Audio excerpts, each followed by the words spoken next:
Welcome back, everyone. This is Cracking the Restaurant Labor Crunch. And with me today, Mr. Joshua Kopel. Now, he's an old friend. He's a fellow industry professional and operator. He is also founder and president of Million Dollar Restaurant and in-house delivery. And welcome to the show, Joshua. You're kind of the Renaissance man. You've got so much going on at any given time, and you've done some amazing things. And I've always been sort of in awe of your approach to running restaurants and your approach to creating businesses. And you're certainly an entrepreneur and an impresario and all that sort of thing. So anyway, welcome to the show. Thank you, man. Flattery will get you everywhere with me. Honestly, man, it all seems all over the place, but at the end of the day, all I've always been trying to do the same thing, which is just solve my own problems. And as a restaurant owner and operator, I mean, if we worked every day to solve the problems that we tackle on a daily basis, we'd never run out of things to fix. Yeah, I mean, it's an all consuming business. I don't need to tell anyone that. And this pandemic has really turned everything and everyone upside down. And just when you thought it was over, it's like it's still going on. The variant and the labor crisis, which came, well, that's been going on for a long time too. But literally, it happened in the middle of the pandemic. And that's something that restaurants are struggling with, even as they continue to struggle with COVID restrictions and all that other crazy stuff. But business is booming now.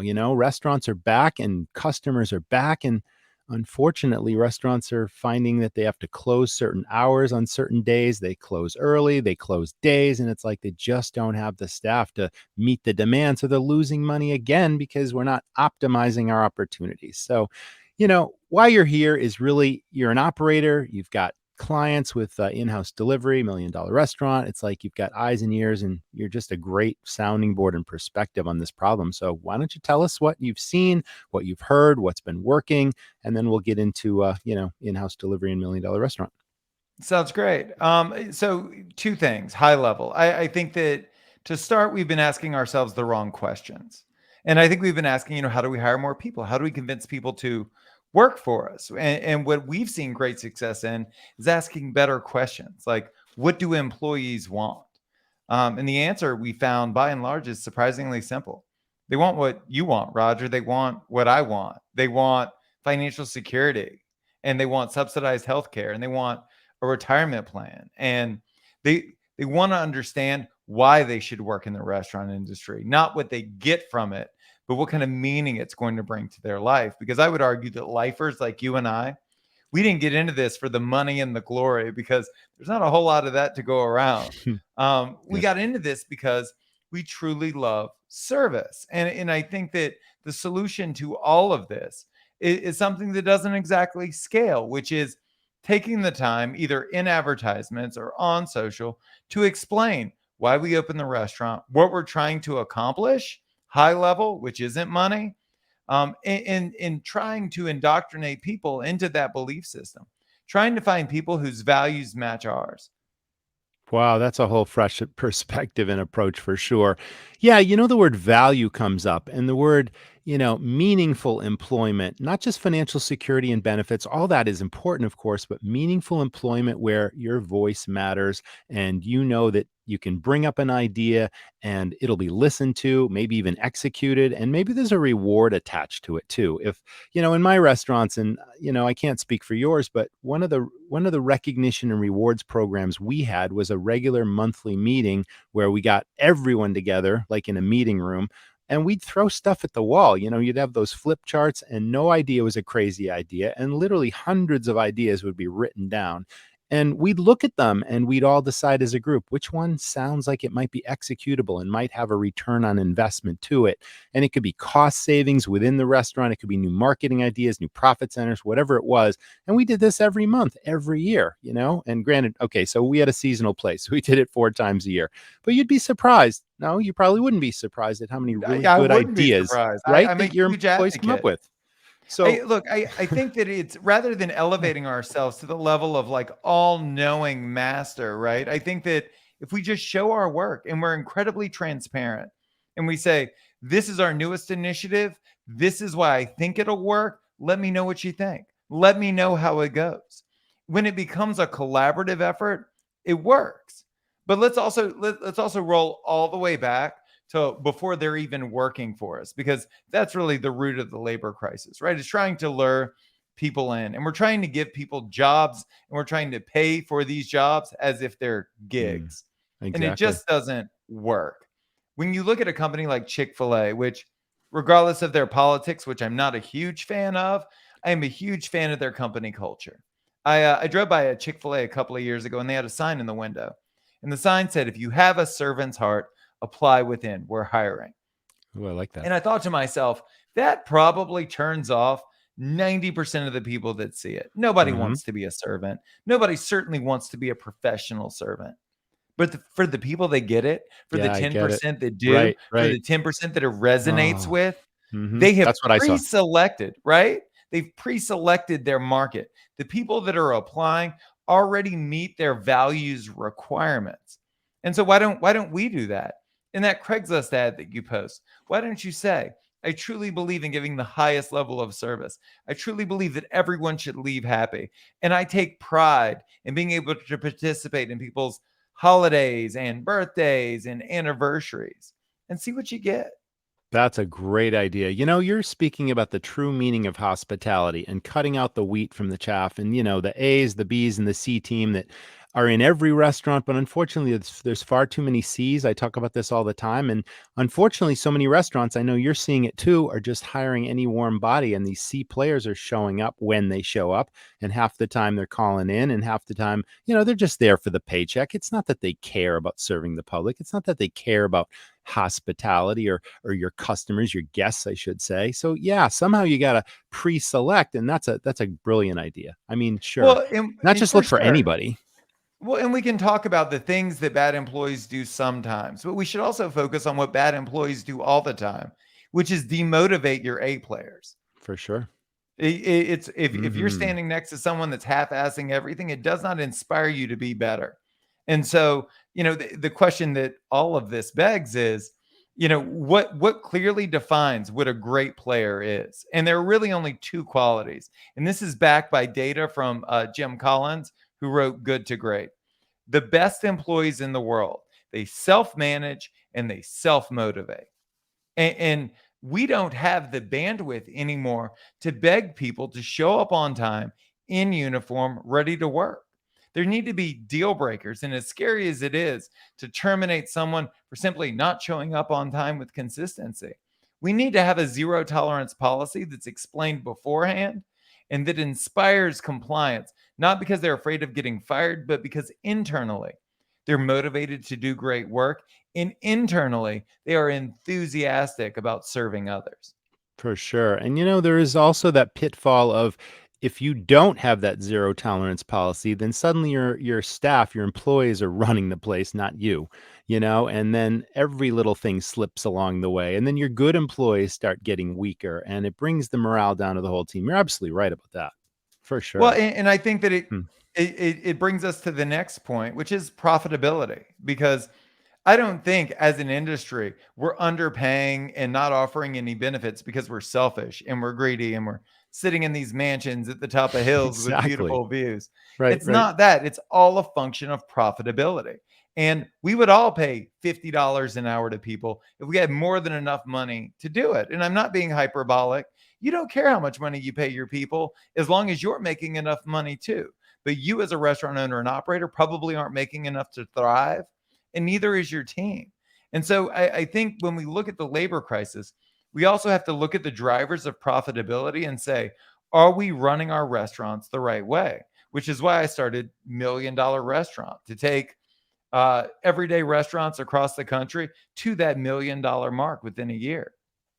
Let's talk a little bit more about Million Dollar Restaurant, because again, you're a multifaceted entrepreneur. You got a lot of different companies and things going, and this is your latest venture, and the audience would like to hear about it.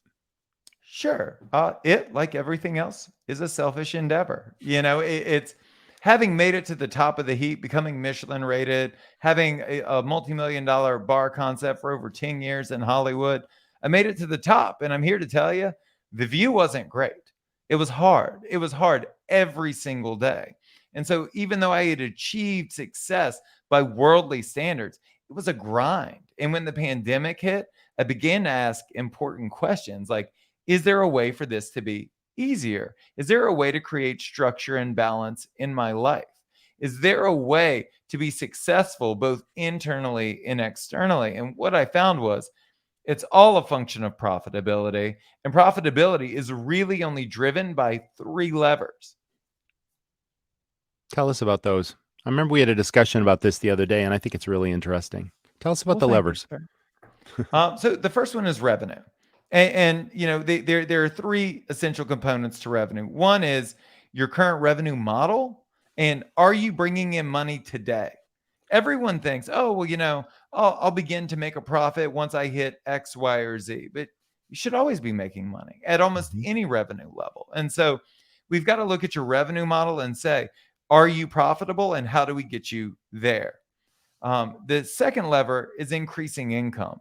And that has nothing to do with marketing and everything to do with answering the question, are you absorbing 100% of the demand for your business? Are you turning away business without knowing it? Are you maxed out on capacity on Fridays, Saturdays, and Sundays?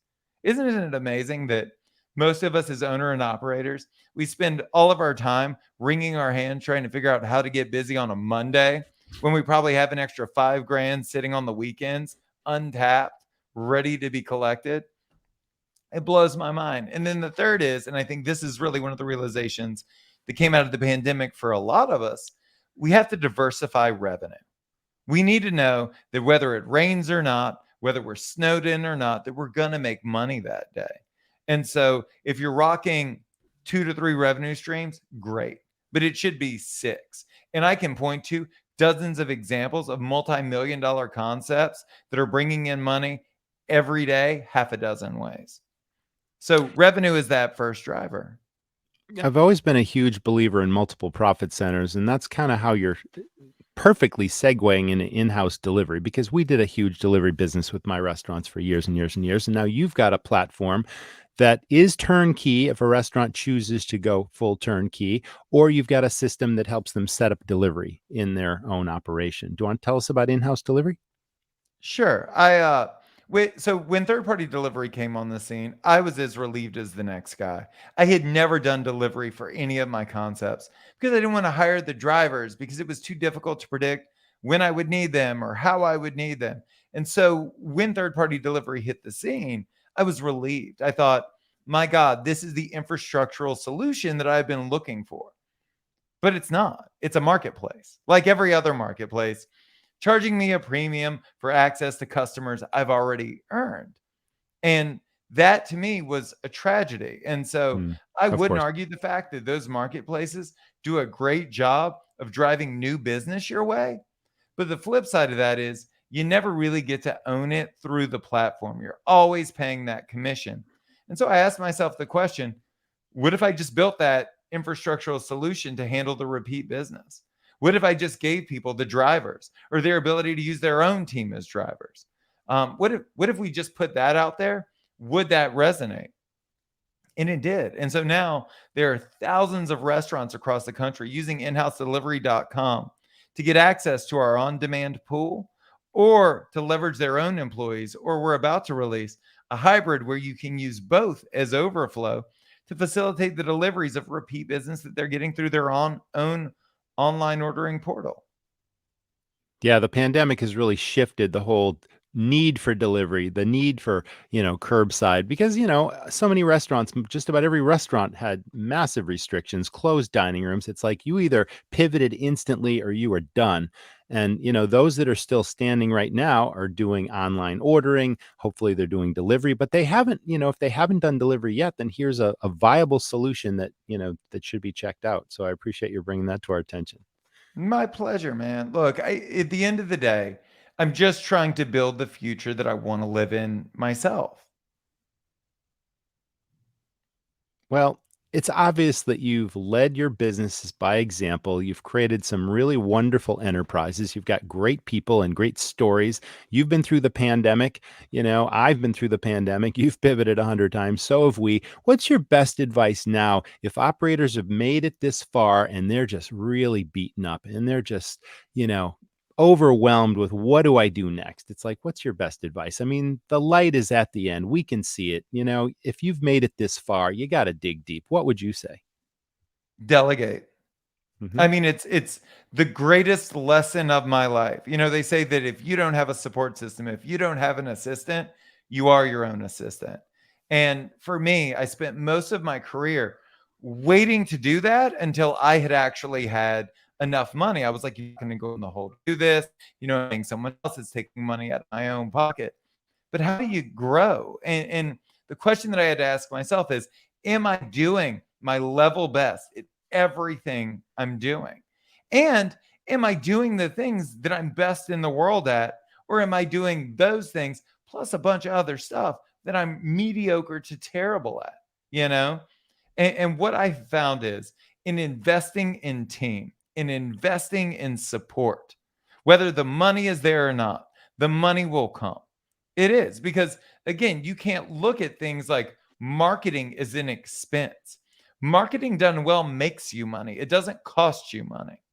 Bringing in a great management team doesn't cost you a penny. If it's the right people, they will get you an exponential return on your investment. The people listening might not be cheap, but I certainly was for most of my career. I always underspent and quit early. And both of those are critical mistakes that I see a lot. And so I would argue that if you're overwhelmed, you need to delegate out and bring in enough support to get that whelm to just the right level. And then you'll excel because you're in your core, your sphere of genius, right? Doing what you're best in the world at, and you surrounding yourself with people that are doing the same. The last thing I'll say about this, Roger, and then I'll get off my soapbox, is we were lied to, all of us, for the last 50 to 100 years.